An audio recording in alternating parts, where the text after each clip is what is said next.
지난 우리 토요일 날 우리 시니어들이 함께 블루마운틴 갔다 왔는데 너무 좋아하시더라고요. 저도 좋더라고요. 가을 단풍을 보니까 정말 우리가 이 가을의 계절에 들어와 살고 있구나 하는 생각을 하게 됐습니다. 평상시에 바삐 일상생활에 살다 보면 저는 늘 이 컴퓨터와 책 앞에서 이렇게 있고 이렇게 전화 받고 이러다 보면 지금이 가을인지 봄인지 또 한국 같으면 막 계절 변화가 뚜렷하잖아요. 근데 호주는 또 그렇지 않으니까 좀 이렇게 실감이 안 날 때가 있는데 가을 정취를 참 느낄 수가 있었습니다. 근데 가을 하면 단풍도 있지만 또 하나가 있어요. 열매, 그죠? 열매가 생각이 나죠. 제가 아마 재작년으로 기억하는데 9월에 이제 제가 안식월을 맞아서 한국에 몇 주 있었습니다. 근데 그때 9월 말부터 10월 달 되다 보니까 이 시골에 가니까 황금빛이라는 게 그죠? 뭔지를 알 것 같아요. 곡식들이 막 있고요. 그리고 옛날 어린 시절 추억이 아주 새로워졌습니다. 제가 자라난 고장에서는 감이 굉장히 유명합니다. 지금도 상주 감 그러면은 알아주지 않습니까? 그죠? 여기 우리 상주 출신 권사님도 한 분 계십니다. 상주 감은 유명합니다. 저희 집에도 감나무가 많이 있었어요. 물론 지금은 다 팔았지만 아무도 시골에 안 계시니까 감나무가 꽤 많이 있었습니다. 그래서 가을에 특별히 추석 이럴 때 이제 시골에 가면 늘 어떤 생각을 하는가 하면은 홍시 먹어야 되겠다. 홍시, 그죠? 빨갛게 익어가지고요. 감 중에서도 최고품의 감들이 저희 집에 있었습니다. 그래가지고 가면은 이 홍시를 따 먹어야 되겠다. 그래서 홍시 따 먹으려고 감나무 올라갔다가 떨어진 분들 많이 계시죠? 그런 추억이 있는 분 한번 손 들어보세요. 감나무 올라갔다가 떨어진 적이 있다. 다 가난한 집에서 우리 이신정 전사님만 감나무가 있었는 모양이네요. 감나무가 왜 이렇게 잘 떨어지는가 하면은 감나무가 겉으로 볼 때는 되게 튼튼하게 보여요. 가지가 막 울퉁불퉁하고요. 근데 보통 그런 가지들은 이렇게 찌지직하고 이렇게 찢어지면서 가지가 이렇게 떨어져야 되는데 감나무 가지는요 똑 하고 부러져 버려요. 그러니까 이게 이 가지가 부러지리라고 상상이 안 되는데 갑자기 동가랑 하고 부러지니까 삶이 떨어지는 거예요. 우리는 이제 감나무를 잘 아니까 감나무에 잘 안 올라가고 이제 장대 같은 걸 가지고 홍시를 따곤 했던 그런 추억들이 있습니다. 근데 가끔 감이 유독 열리지 않는 해가 있어요. 희한하게 감이 잘 열리지 않아요. 그러면 시골에 가면 벌써 이 농부들의 얼굴 표정이 달라요. 알겠죠? 얼굴 표정이 달라요. 뭔가가 이렇게 속상해 있고 화나 있고 뭔가 근심과 염려가 많아요. 이 감을 팔아야 우리 아들 대학교 학비를 마련할 텐데 하는 그런 근심이 얼굴에 막 이렇게 배겨 있는 것을 보게 됩니다. 어쨌든 가을은 이처럼 열매를 거두는 그런 결실의 계절이지요. 그런데 여러분, 우리 인생도 열매가 있어야 될 텐데 우리 인생의 가을을 맞게 됐는데 열매가 없이 황폐하게 되었다. 어떨까요? 그래서 누군가 오늘 우리가 살고 있는 이 시대를 가리켜서 삼무의 시대다 그런 표현을 썼습니다. 삼무, 없다는 것이죠. 뭐가 없는가 하면 첫째는 무책임, 책임감이 없는 시대다. 두 번째는 무관심, 관심이 없는 시대다. 세 번째는 무감각, 감각이 없이 살아가는 그러한 세대다. 이렇게 세 가지를 표현한 적이 있습니다. 그리고 현대인들은 어딘가에 중독이 되어가지고 그래서 진정한 인생의 목적을 상실한 채 살아가고 있다는 것이죠. 요즘은 핸드폰에 다 중독되어 있잖아요. 핸드폰 없으면 큰일 나는 줄 알죠, 그죠? 사람들이 그럼 네 핸드폰 안 가져왔다 이런 표현을 참 많이 듣죠, 그죠? 핸드폰 중독이 돼 있고 어떤 분은 도박에 중독이 돼 있어요. 호주의 인구가 2%인데 전 세계에서 있는 포커 머신의 21%를 호주가 갖고 있습니다. 놀랍죠?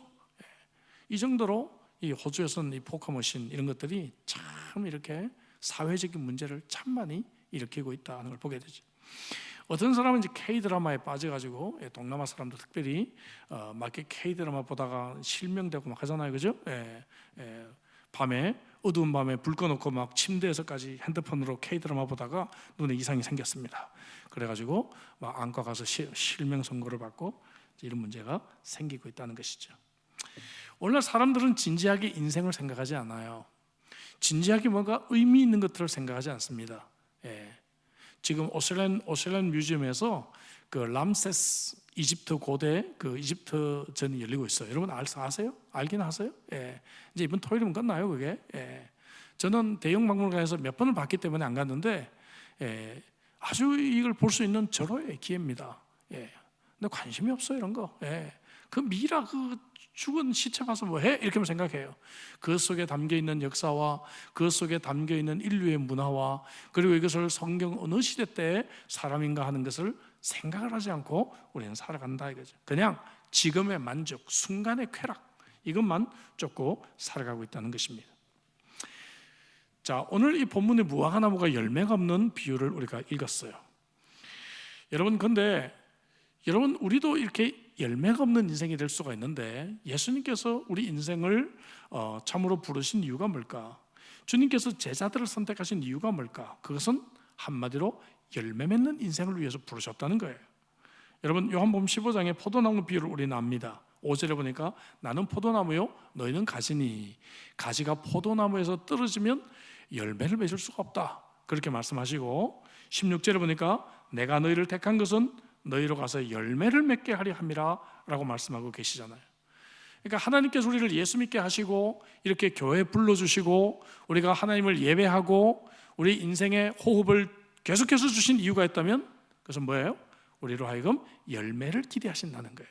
열매를. 그죠? 그래서 우리를 지금 계속 이렇게 생명을 연장시켜 주신다 하는 것이죠. 오늘 본문에 근데 열매가 없는 이 무화과 나무 이것을 통해서 우리는 역설적으로 우리가 그렇다고 한다면 어떻게 열매를 맺을 수가 있을 것인가를 우리가 한번 세 가지로 나눠서 생각해 보려고 합니다. 첫째는 자신의 책임을 우리가 인식할 필요가 있다는 것입니다. 지금 무화과 나무가 열매가 없었던 첫 번째 이유가 뭔가 하면은 책임을 망각했기 때문에 무화과 나무의 책임은 뭡니까? 열매를 맺는 것이에요. 다른 것이 없습니다. 어떤 나무는 이제 목재로 쓰임을 받기도 하고 어떤 나무는 종이로 만들어서 쓰임을 받기도 하고 어떤 나무는 땔감으로 쓰임을 받기도 하고 그것도 안 되면 호주의 이 감추리처럼 여러분 이 가로수로 쓰임을 받기도 하는데 무화과 나무는 열매가 없으면 아무짝에 소용이 없어요. 열매가 아니면 이거는 쓸데가 없단 말이죠. 이 무화과 나무는 목재도 될 수가 없고 종이도 될 수가 없고 가로수가 될 수도 없고 땔감으로도 부족한 것이 바로 무화과 나무예요. 그래서 무화과 나무는 오직 열매 때문에 존재한다는 것이죠. 여러분 저와 여러분들은 마찬가지죠. 하나님이 기대하신 열매를 맺지 못한다면 우리 인생이 무슨 의미가 있겠어요? 그렇지 않습니까? 그러면 우리 인생의 열매가 뭘까? 성경 전체를 통해서 우리 인생의 열매를 크고 중요한 것 두 가지로 요약할 수가 있어요. 첫째는 뭔가 하면은 우리가 예수님을 닮아가는 열매입니다. 아멘이시죠? 이게 우리 인생의 목적이에요. 하나님이 나를 예수 믿고 바로 천국에 데려가시지 않는 이유가 있다면 내가 아직 천국 갈 준비가 안 된 거예요. 천국에는 예수님을 닮기 위해서 노력한 사람들이 가 있는데 내가 지금 뭡니까? 아직까지 세상의 것들로 참 준비가 되지 않은 그런 모습으로 천국 가지 말고 좀 더 내가 이 땅에서 주님을 닮은 모습으로 변화되려 하는 것입니다. 그래서 갈라디아서 5장에 보면 성령의 9가지 열매가 나오죠. 그래서 사랑과 희락, 기쁨과 사랑과 희락과 그다음 또 뭐예요? 화평과 오래 참음과 자비와 양성과 충성과 온유와 절제. 그죠? 이런 9가지. 이런 9가지 인격적인 열매를 닮아가라. 근데 이게 성경을 읽어보면 이게 복수가 아니라 단수예요. 성령의 한 열매. 그러면서 9가지가 나와요. 이 말은 뭔가 하면은 뭐 종류 9가지 이거 하나 맺을래 이거 하나 맺을래 그것이 아니라 한 인격 속에 균형 있게 9가지 열매를 갖춰야 된다 이거예요. 그러면 이 9가지 균형 있게 열매를 갖춘 분이 누구예요? 예수 그리스도. 그래서 우리가 예수님을 닮아가는 것 이것이 우리의 첫 번째 그러한 열매인 줄로 믿습니다. 그럼 우리가 이런 고민을 해봐야 돼요. 나는 예수 믿고 난 뒤에 지금 얼마나 예수님을 닮아왔는가? 얼마나 닮아왔는가? 나는 예수 믿고 어떤 면들이 변화했는가?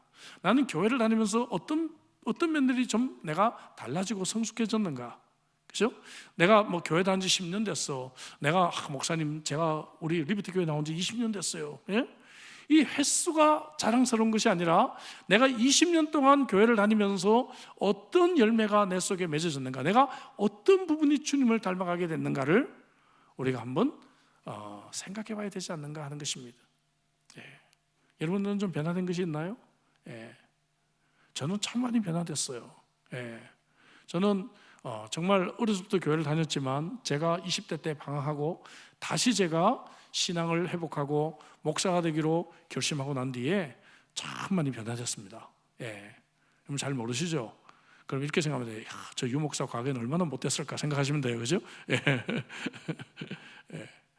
한 번은 제가 저는 이제 운동을 어렸을 때 한 사람이고 스포츠를 좋아하는 사람이다 보니까 승부욕이 있습니다. 승부욕이. 알겠죠? 승부욕이 있어요. 게임을 하면 안 집니다. 예. 예. 그래서 어렸을 때 맨날 우리 형님하고 공놀이 하다가 맨날 형님을 맨날 이기니까 이유도 모르고 막 돼지우리 가서 맨날 얻어맞고 했어요. 제가. 예. 예. 좀 져줘야 되는데 져주는 법을 몰랐거든요. 우리는. 예. 예. 그래서 제가 개척교회 때 초등학교 5학년 남자아이와 그때 나왔던 FIFA 96라는 게임을 하게 됐어요. 축구 게임을 하게 됐는데 제가 이기려고 했던 건 아니에요. 예. 제가 그래도 그냥 한 2대2 정도로 비기자라고 생각했어요. 알겠죠? 지는 건 아직 저는 용납이 안 됐고 그때 나이에 2대2 정도로 비겨주자 했는데 알겠죠? 그래서 이제 2대1로 이기고 있다가 끝나기 한 1분 전에 한 골을 먹어줬어요. 2대2가 됐어요. 막 옆에 있는 아이는 막 신나가지고 막 땀이 철철 흐르면서 막 열심히 하고 있는데 여기서 이제 게임을 끝나야 돼 자다가 10초 전에 실수로 제가 한 골을 넣었습니다. 3대2가 되는 순간에 갑자기 키보드가 소리가 멈췄어요. 놀라서 옆에 보니까 초등학교 이 아이가 신방가서 그것도 했는데 눈에서 닭똥 같은 눈물이 쭉 흐르고 있는 거예요. 예? 제가 그 충격을 아직도 잊을 수가 없습니다. 그 뒤부터 내가 져주기로 결심을 했습니다. 이를 악물고 처음엔 잘 안 되니까 이를 악물고 져주기로 결심을 했어요. 이를 악물고. 예. 그렇게 하면서 지금 지금은 이제 다 져줍니다. 지금은 탁구를 쳐줘도 탁구를 하면서도 그럴 때가 있고, 그죠? 뭐 다른 걸 할 때도 그럴 때가 있고, 예. 바뀌었단 말이에요, 그죠? 물론 아직도 제가 변화될 것이 너무나 많이 있지만 아직도 가야 될 길이 멀지만 오늘 우리가 예수님을 닮은 이 인격, 예수님을 닮아가는 이러한 성화의 열매를 얼마나 맺었는가 하는 것이 첫 번째. 두 번째, 자, 두 번째는 뭔가 하면은 두 번째는 내가 어떤 열매를 맺은 사람들이 있는가 하는 것이에요. 내가 정말 이 기쁨의 복음의 소식을 듣고 난 뒤에 나를 통해서 예수님을 알게 되고 나를 통해서 정말 복음을 듣게 되고 나를 통해서 크리스천이 된 사람이 있는가 하는 것이죠. 이런 열매들을 성경은 이야기를 합니다. 마태복음 28장 19절 잘 알잖아요. 예수께서 제자들에게 말씀하시기를 너희는 가서 모든 족속으로 내 제자를 삼으라 말씀하셨잖아요. 그렇죠? 그래서 내가 정말 이러한 열매들을 맺어가고 있는가, 나를 통해서 예수 믿는 사람이 몇 명이 있는가 하는 것이죠. 이번 주말에 새신명 축제를 하는데 내가 지금 당장 초청한 사람들의 이름을 말할 수가 없다면 그동안에 여러 번의 설교가 정말 소기의 경읽기처럼 나하고는 아무런 상관없는 설교가 되고 말았다는 것입니다. 제가 청년 시절에 그 자리에서 닭 2마리를 먹고 그는 비빔밥으로 메인 식사를 했습니다. 자랑스럽게 얘기를 했는데 여러분 이게 자랑거리예요? 밥을 많이 먹은 것이 무슨 자랑입니까? 예, 밥을 많이 먹어서 so what? 그죠? 우리가 밥을 먹는 것은 에너지를 해서 내가 인생의 목적을 사명을 잘 감당하는 데 있는 것이지 밥 많이 먹은 것이 자랑이 아니잖아요. 그런 것처럼 내가 성경 공부를 얼마나 많이 했어. 나는 제자 훈련 받았어. 나는 사역 훈련 받았어. 나는 정말 시드니에서 제일 큰 교회 내가 20년 다녔어. 예? 이게 중요한 게 아닌데 우리는 뭡니까? 우리 할아버지가 목사님이었어. 우리는 북한에서부터 하나 복음을 처음 믿었던 그런 가문이야. 하나도 중요하지 않다는 것이죠. 그렇죠? 지금 내가 어떤 열매가 있는가? 예? 신앙이라는 것은 하나님과 나와의 1대1의 관계예요. 그럼 1대1의 관계 속에서 내가 정말 어떤 열매가 있는가 하는 것이죠. 스코틀랜드의 에딘버러라고 하는 도시가 있습니다. 이제 영국 북쪽에 있는 도시죠. 그 성 조지 교회 화이트 목사님이라는 목사님의 얘기입니다. 이제 런던에 살면서 이 에딘버러를 정기적으로 다녔던 사업가 얘기예요. 그 릭비라고 하는 사업가입니다. 이 사람은 말을 그렇게 잘하는 사업가도 아니었고요. 그리고 자기가 믿는 신앙이나 믿음의 진리에 대해서 잘 설명을 하지도 못했던 사람이에요. 그러니까 뭐 그렇게 능력 있는 전도자라고 우리가 생각은 못해요. 그럼에도 불구하고는요, 에딘버러에 올 때마다 그는 꼭 누군가를 주일 예배에 데려갔어요. 그건 예배를 빠지지 않는 사람인데 아무리 출타해도 요즘 막 보니까 막 선교사님들을 주일날 막 비행기 타고 막 그러시는데 제가 막 혼냅니다. 그런 선교사님들 보면 교인들은 주일날 교회 갔는데 당신은 주일날 비행기를 타냐고 제가 막 혼내요. 근데 이 사람은 사업까지만 주일을 빠지지 않고 교회를 가는데 꼭 누군가를 데리고 갔어요. 근데 이제 에딘버러가 자기 도시가 아니니까 아는 사람이 많지 않잖아요. 그러니까 길에서 만나는 사람 무조건 데리고 가는 거예요. 길에서 만나는 사람을 데려가는 겁니다.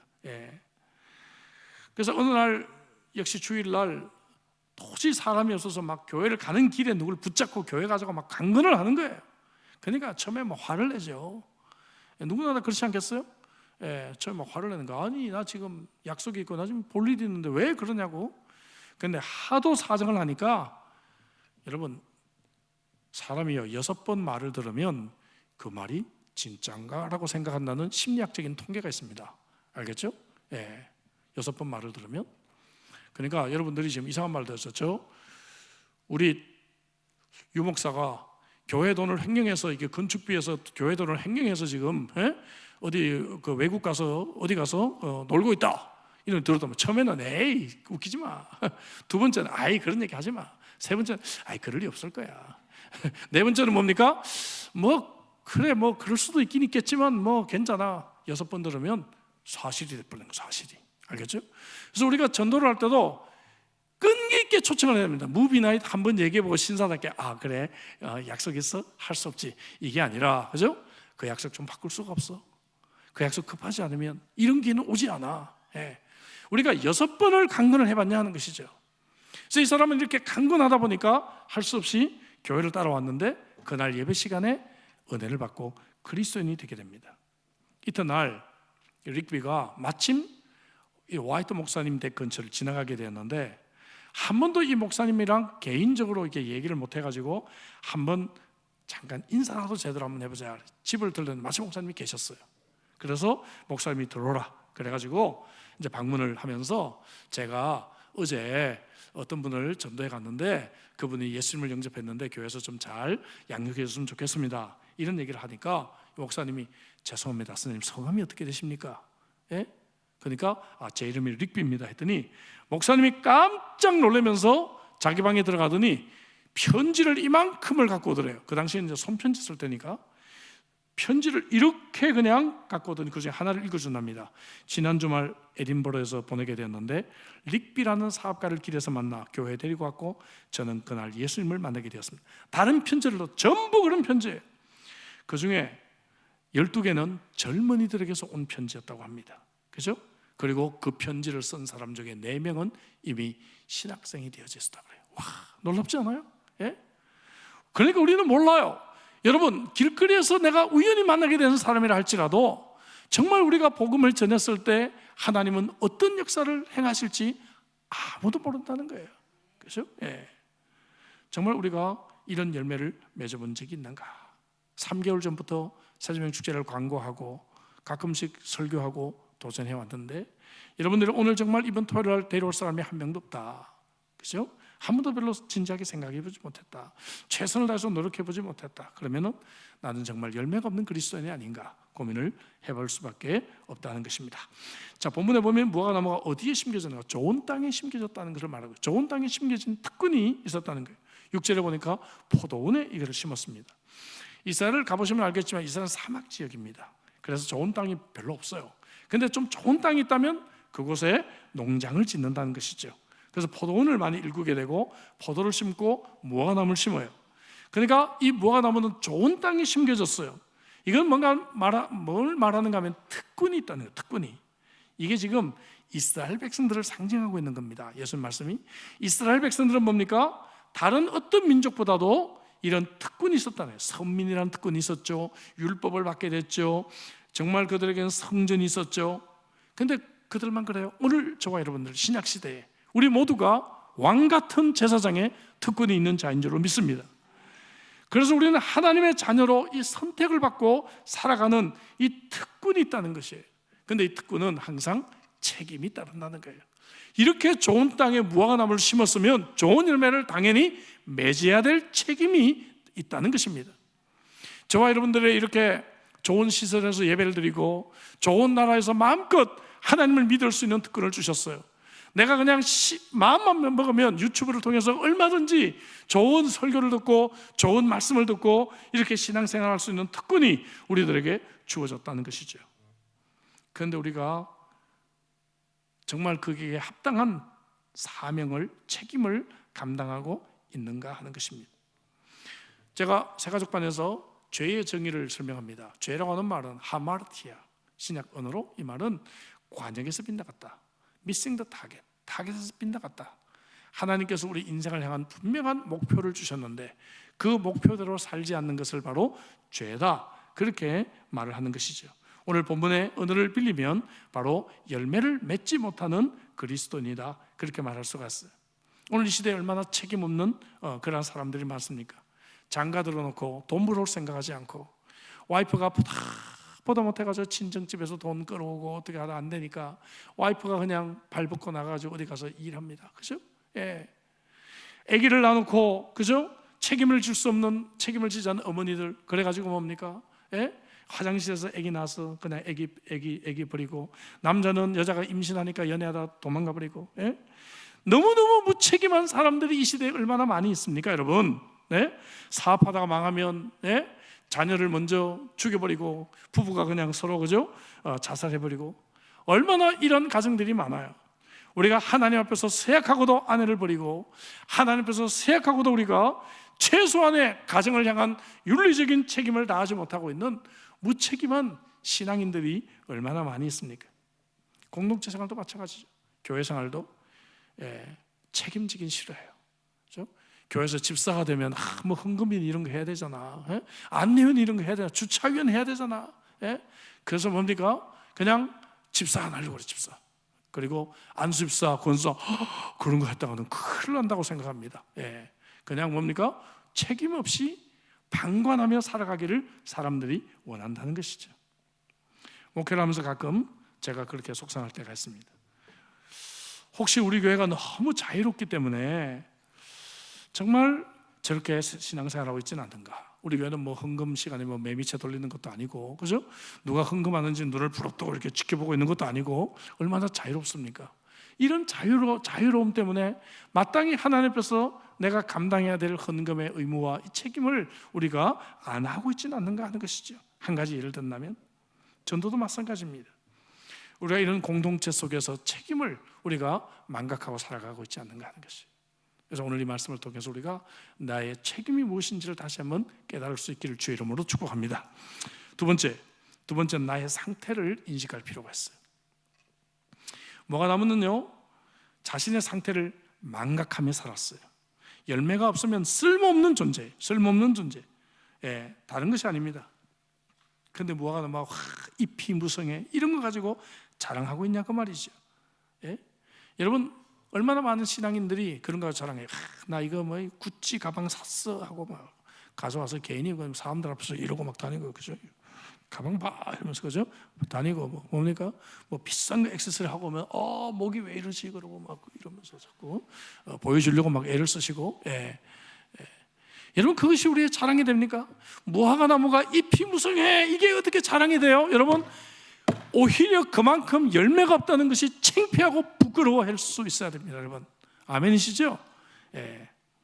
쓸모없는 7절에 보니까 이 무화과나무의 실과를 구하되 얻지 못하니 찍어버리라, 어찌 땅만 버리겠느냐. 실제로 무화과나무는요, 4월 5월을 제외하고는 해마다 10달 동안 열매를 볼 수 있는 나무예요. 알겠죠? 누가복음 3장 9절에 보니까 좋은 열매 맺지 아니한 나무마다 찍어 불에 던져 지리라 말씀하고 있습니다.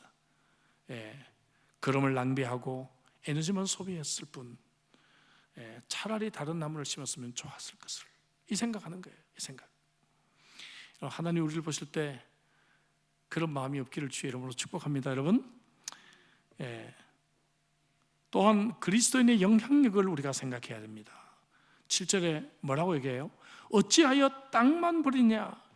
자, 이 말씀이 무슨 말씀이에요? 물론 뭐가 나무가 의도적으로 내 주위에 있는 땅들 너희들 꼼짝마 내가 나들 다 버릴 거야 뭐 이렇게 했지는 않겠죠. 그런데 의도하진 않았지만 결과적으로 이 무화과 나무 때문에 땅이 다 버려졌다는 것입니다. 그리스도인들 가운데 열매가 없는 그리스도인들, 특별히 교회를 오래 다닌 분들 때문에 처음 믿는 사람들이 버려집니다. 여러분, 그거 아세요? 집사되고 권사돼도 저렇게 신앙생활하면 되는구나. 리부트 교회 와가지고 못 모르고 수요예배 왔더니 수요예 보니까 뭐 권사돼도 뭐 장로돼도 뭐 안수사돼도 안 나오대. 여기는 이렇게 신앙생활하면 되는구나. 이게 하나의 표준이 되어 버린다는 것입니다, 여러분. 그렇지 않습니까? 그래서 내가 의도하진 않았지만 나 때문에 땅을 버리게 되는 결과들을 우리가 갖게 된다는 것이죠. 본문에서 말하는 땅만 버리게 된다. 참 마음이 아픕니다. 다른 나무에게 필요한 수분마저 내가 빼앗아 버리고 말죠. 다른 사람에게 차라리 갔으면 더 좋았을 텐데 주님께서 이런 경고의 말씀을 하신 것입니다. 마태복음 23장 13절에 보니까 자기도 천국에 들어가지 못하면서 다른 사람도 못 들어가게 하는 사람, 그렇죠? 결과적으로 이런 영향력을 끼치게 된다는 것이죠. 여러분, 데살로니가 교회는 반대로 어떤 영향력을 끼쳤는가? 그들은 사도행전 17장 6절에 보니까 천하를 어지럽힌 사람들. 와, 여러분, 이런 영향력 있는 그리스도인들이 되시기를 주의 이름으로 축복합니다. 세 번째, 자기의 위기를 인식해야 돼요. 위기. 여러분, 왜 이 말을 했는가? 본문에 보면요, 위기의 사인들을 주고 있어요. 4절 5절에 보니까 벌써 주님께서 뭐라고 말씀하시냐면 갈릴리에서 사고가 났었고 실로암 망대가 무너졌다, 이런 말씀을 해요. 사람들이 죽었다는 거죠. 여러분, 이런 말씀을 하신 이유가 뭔가 하면 이런 사인들이 우리에게 있다는 것입니다. 우리도 언제 죽을지 모른다는 거예요. 우리가 주변에서 무슨 사고를 당하면 안 됐구나 이렇게 생각하지만 그 일이 나에게도 얼마든지 날 수가 있다는 거예요. 그 사람들이 죄가 많아서 그런 일을 당한 것이 아니라 누구나 이런 사고가 우리에게 찾아올 수가 있고 우리는 언제든지 하나님 앞에 설 수가 있다는 것입니다. 심판대가 가까웠다는 거예요. 이런 경고의 말씀을 주고 있다는 것입니다. 주님은 우리가 신앙생활을 어느 정도 해야만 열매 맺을 수 있을까 생각하는가? 오늘 본문에 보니까 열매가 없는 3년을 특별히 우리가 주목해 볼 필요가 있어요. 7절 다시 보니까 과원지게 이르되 내가 3년을 와서 이 무화과나무에게 실과를 구하되 얻지 못하니 찍어버리라. 어찌 땅만 버리냐 말씀하시죠. 주님이 이런 말씀하시는 것 같아요. 제자들, 얘들아, 내가 3년 동안 너를 가르쳤으면 좀 너희도 열매를 맺어야지. 언제까지 너희들이 이렇게 살래?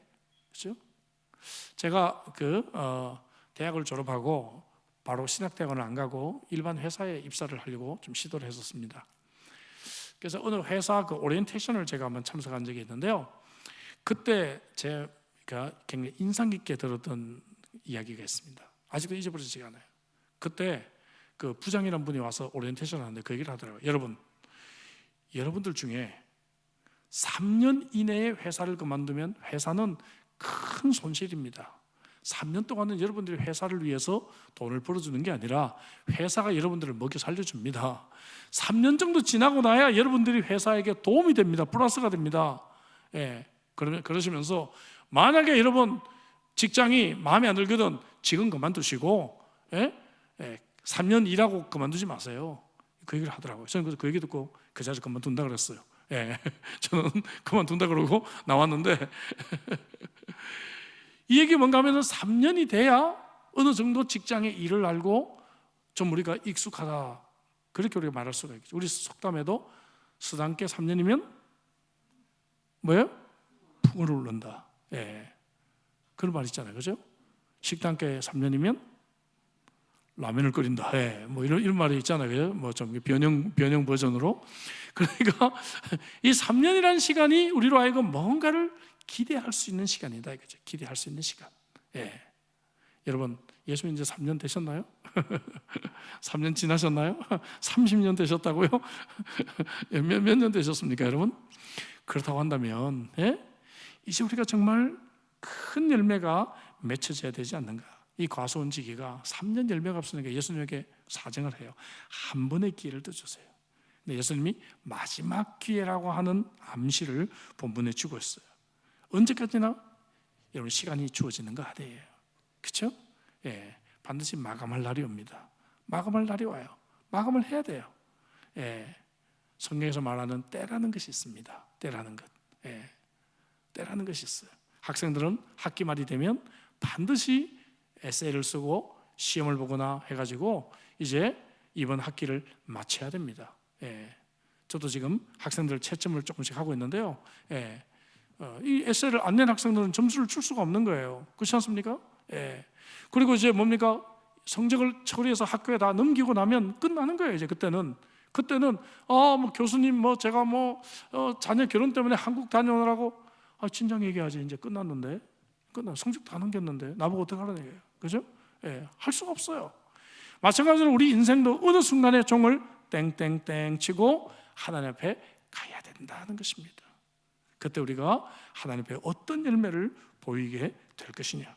고린도전서 11장 보면 성찬식에 대한 교훈을 하면서 30절에 보니까 하나님의 징계, 이런 성찬을 소홀히 한 사람에 향한 하나님의 징계가 세 단계로 나와요. 첫째는 뭡니까? 약한 자. 두 번째는 병든 자. 세 번째는 잠자는 자. 잠자는 자는 뭔가 하면 영원히 재우는 거예요. 나 이제 깨지 말라는. 그죠? 처음에는 약하고, 두 번째는 병들고, 세 번째는 영원히 이제 잠자게 된다는 것입니다. 제가 초등학교 1, 2학년 때는 어떤 놀이를 많이 했는가 하면 쉬는 시간에 땅 따먹기 놀이를 많이 했어요. 예. 우리 제 제너레이션에 계신 분들은 땅 따먹기 아시죠? 예. 쉬는 시간에 막 땅 따가지고 막 땅 따먹기. 와, 그 10분 동안에 치열한 이 땅 따먹기 싸움이 전개됩니다. 예. 그런데요, 이제 수업 시작하는 종이 땡땡땡 울리면 어떻게 돼요? 발로 그냥 다 치워. 땅 딴 거 발로 다 치우고 아무것도 없는 거예요. 그렇게 그냥 피땀 흘려서 그냥 싸우면서 그냥 그렇게 땅 요만큼 더 땄다고 자랑하던 게 다 없어져 버리는 거예요. 우리 인생도요, 이 땅에서 내가 좀 큰 집 사면 좀 뭐 어떻고, 좋은 차 뭐 몰면 좀 어떻고, 그죠? 그거 쉬는 시간에 땅 따먹기 하는 거하고 하등에 다를 바가 없습니다. 예. 그러니까 주님이 오라고 종 땡땡 치면은 발로 다 지우고 이제 가는 거예요. 발로 다 지우고 가는 겁니다. 여러분, 그때가 중요한 것이에요. 그때 하나님 앞에서 나는 어떤 열매를 하나님 앞에 드릴 수가 있겠는가 하는 것이죠. 우리 교회가 2011년에 이 공장을 샀습니다. 사가지고요, 2012년에 아래층을 우선 수리를 해가지고 이제 우리 교회 본부가 먼저 들어오게 됐어요. 그때 사용했던 호주교회에서 이제 빨리 좀 나갔으면 좋겠다 해가지고 우리가 빨리 이제 서둘러서 아래층을 공사해서 수요예배, 또 새벽기도, 교육자들 사무실, 제자훈련 이런 것들을 아래층에서 하게 됐어요. 실전 공사를 그때 했을 때 이 공사 중에 제일 큰 것 중에 하나가 지프록 하는 게 있어요. 지프록, 이런 벽 세우고 하는 거요. 이 지프록을 맡았던 중국 사람 얘기입니다. 톰이라고 하는 사람으로 제 기억을 하고 있고요. 이 사람이 참 인상이 우락부락한데 늘 웃어요. 그래서 참 이게 이 사람에게 뭔가 스토리가 있겠다 싶어서 어느 날 점심을 먹을 때 제가 일부러 옆에 가가지고 얘기를 좀 들어봤습니다. 그랬더니 이 사람이 놀랍게도 크리스찬이에요. 크리스찬. 근데 먼저 자기 몸을 좀 보여주더라고요.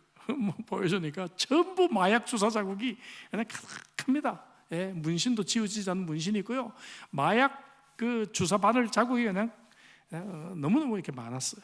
웃으면서 자기 간증을 합니다. 예, 자기는 차이나타운에서 갬블링, 노름, 마작 안 해본 게 없고 밑바닥 인생을 살았다고 그래요. 근데 여자친구를 사귀게 됐는데 여자친구가 크리스찬이었대요. 그래서 여자친구하고 사귀게 되면서 여자친구가 교회 나가자고 간절히 호소해서 교회 안 나가면 이제 관계를 끊는다 그래가지고 할 수 없이 억지로 교회 갔다 그래요. 예, 할 수 없이 한 번 가고 두 번 가고 몇 번씩 하면서 조금씩 마음의 문을 열고 예수님을 영접했다고 그래요. 그 뒤로 자기가 변화된 인생을 살고 있고, 주일날은 당연히 예배드리고 금요일 밤 성경 공부도 빠지지 않는다 그래요. 작은 회사지만 자기 밑에서 일하는 15명 생각하며 자기는 절대로 자기는 한눈 팔지 않겠다. 그리고 정말 우리 가족 생각하면 절대로 옛날의 삶으로 돌아가지 않겠다. 저는 하루에도 몇 번씩 자기가 다짐한다. 여러분 왜 다짐한지 아세요? 중독에 빠졌던 사람들은요, 늘 그쪽에 마음이 있어요. 이거 어렵습니다. 중독을 치유하기가. 그래서 매일매일 다짐하지 않으면 이게 금방 유혹에 또 넘어갈 수가 있기 때문에 매일 자기가 다짐하면서 지금 이렇게 은혜로 살고 있다. 그러면서 지금 이번에 교회를 공사하게 돼서 자기가 너무 기뻤다고. 그래서 정말 얘기하더라고요. 다른 데보다도 훨씬 낮은 가격으로 제가 수주를 해서 된 거라고. 그러면서 교회이기 때문에 제가 정말 별로 이윤 보지 않고 섬기려고 하는 마음으로 자기가 수주했다고 이야기를 하더라고요. 그러면서 교회를 내 손으로 짓는 이 감격, 내가 일을 하면서 교회를 내 손으로 지어보는 이 감격이 자기에게 있다 하더라고요. 그래서 목사님에게 말했대요. 그랬더니 목사님이 너무 기뻐하시면서 격려해 줬대요. 최선을 다해서 잘 지어줘라. 그래서 자기는 너무너무 행복하다, 이런 얘기를 간증을 들어본 적이 있습니다. 여러분, 예수 믿은 지 1년밖에 안 된 사람도 이런 간증이 있고 이런 열매 있는 이야기들을 하는데, 우리가 예수 믿고 난 뒤에 벌써 10년, 20년, 30년, 40년, 50년, 60년이 된 분들이 이곳에 계시는데 우리는 어떤 간증들을 우리는 할 수 있을까요? 우리는 어떤 열매들을 사람들 앞에 말을 할 수가 있을까요? 마지막 부분 8절에 보니까 이제 열매 맺지 못하는 무화과나무를 찍어버리겠다고 선언하니까 과수원지기가 말합니다. 금년에도 그대로 두소서. 근데 이 번역이 좀 약해요. 자, 이 번역을 좀 더 실감 있게 번역해보면 이 말이에요. 금년 한 번만 더 봐주세요. 한 번만 저에게 기회를 주세요. 내가 두루두루 파서 걸음을 주겠습니다. 이런 간절한 표현입니다. 그렇죠? 예. 여기에 뭡니까? 한 영혼을 포기하지 않는 주님의 그 집념, 그죠? 집념을 우리는 읽을 수가 있습니다. 집요한 그러한 신뢰, 주님의 그 사랑, 주님의 그러한 은혜를 깨달을 수가 있습니다. 오래전에 이혼을 하려고 결심했던 자매를 제가 상담한 적이 있어요. 이야기를 다 들었습니다. 다 듣고 나니까 참 마음이 아팠어요. 예. 늘 제가 참 안타까운 건 뭔가 하면은 항상 이 폭탄이 터지고 난 뒤에 상담을 해요. 예. 근데 여러분, 폭탄 터지고 난 뒤에는 상담해 줄 게 별로 없어요. 참 어렵습니다. 폭탄의 기미가 조금, 폭죽의 기미가 보일 때 그때 상담을 하세요. 그러면 잘 해결될 수가 있어요. 그래서 제가 마지막으로 이런 얘기를 했어요. 결혼 생활이 이 지경에 오기까지 자매는 책임감을 좀 느끼지 않습니까? 물어봤어요. 막 완강하게 얘기하던 이 자매가 갑자기 숙연해지더니 물론 저한테도 책임이 있죠 그러더라고요. 몇 프로 정도 책임이 있다고 생각하세요? 그랬더니 뭐 한 10%는 느껴지거든요. 아예 한 30% 정도만, 아예 뭐 저도 뭐 절반 50%는 책임이 있겠죠. 점점 올라가더니 50%에서 멈췄어요. 그래서 제가 이런 얘기를 했습니다. 그러면 50%는 내 잘못이었으니까 50%는 다시 한번 기도로 채우면서 다시 한번 시도해보자. 그런 마음을 가지고 한번 해볼 수 있지 않을까요? 이 자매가요, 중간 과정을 생략하고 그 말을 붙잡았어요.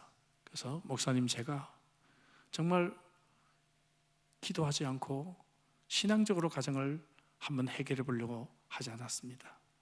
제가 이 50%는 기도로 채우면서 다시 한번 해보겠습니다. 지금까지 잘 살고 있어요. 뭐 교회는 어쨌든 저희 교회 안 다니고 있지만 지금까지 잘 살고 있습니다. 여러분, 내가 할 수 있는 만큼 최선을 다하고 나머지는 하나님께 맡겨드리는 그러한 자세. 이 과수원지기의 요청에 대해서 하나님이 뭐라고 답했는지 본문에 나오지 않아요. 저는 분명히 하나님은 예스 하셨을 것 같아요. 기쁘게 1년 더 기회를 주셨을 것 같아요. 여러분, 금년 1년 더 하나님이 우리에게 기회를 주셨습니다. 아직 우리를 건강하게 하시고 아직 우리를 이 땅에 살아가게 해주셨습니다. 금년 1년 동안에 여러분 열매 맺는 인생이 되시기를 주의 이름으로 축원합니다. 기도하십시다. 주신 말씀 가지고 우리 기도하죠. 여러분, 무책임한 시대에, 그리고 또 참 무의식한 그러한 시대, 또 나아가서 정말 무관심한 이러한 시대, 옆집에 이웃인 죽어도 모르는 이러한 시대 우리가 살아가고 있어요. 이런 시대 속에서 하나님, 나는 이렇게 살지 않게 하시고 하나님 앞에서 열매 맺는 그리스도인으로 살게 하여 주십시오. 이 시간에 한번 기도하고요. 남은 인생 내가 정말 하나님 앞에 입만 무성하고 땅만 버리는 인생이 아니라 나 때문에 사람들이 축복을 받는 축복의 통로가 되는 그러한 인생이 되게 해주세요. 같이 한번 주신 말씀 가지고 우리 한번 기도하겠습니다. 기도하시겠습니다.